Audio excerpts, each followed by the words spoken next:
so I think one of the things I did, which has made it a success, to be honest, it would have been a much harder experience for me to manage that place, because especially the first couple of months, there was a period where I was concerned about demand a little bit. Yeah. It was definitely a consideration. Yeah, and I said you yours too. I knew you were, because there's a lot of factories there, but you were looking for the right kind. It's the right type of tenants to go there. I got, like you, hundreds and hundreds of inquiries, but 99% of them weren't the right sort of people, and you don't really need, especially in a big HMO, you need one bad person. Yeah, one bad egg and it'll ruin the whole environment and the nice place that you created. We managed to create, and it is a really, we'll talk about that in a minute actually, yeah.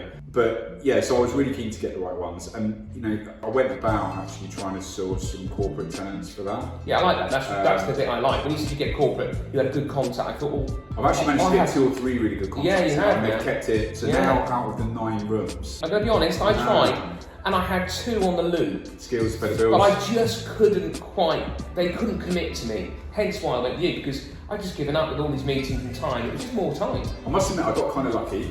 A little bit, but you know, you make your own luck to an extent, right? Yeah. You know, I put a lot of feeders out there, and in the end, ended up being the hospital, which wanted to take the whole place at the beginning, that's good. And that fell through, right? Because they just couldn't move quick enough. They couldn't. I needed to get it rented because we were spending money, and they were waiting. They had like an overseas nurses program.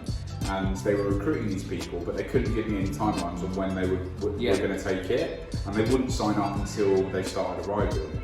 And so we ended up after like 6 weeks of waiting, just said, look, I can't do this. You know, I'm going to have to go and source some other people.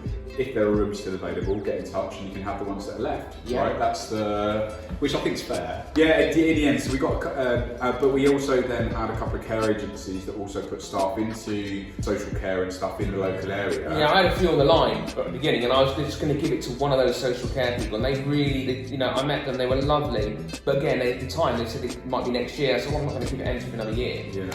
Then that's when, you know, time was good. So I ended up filling probably half the rooms initially. They took a couple of the rooms, and then we started, you know, what's happened just naturally is as they've been in the area, actually COVID, one thing it's done is put even more stress on demand fundamentally, and so there just literally aren't places for those sorts of people to rent. No. And so they've taken on contracts in the hospitals or in the community, and then they can't deliver them because they haven't got anywhere for people to live. They can get staff, they can't find the accommodation. So what's been happening is they've now been coming back to me every single time they've got something new. Lovely, repeat business. You know, so I just literally, as soon as the room's free, they come and get them. So now 7 of the 9 are through either the hospital or the care.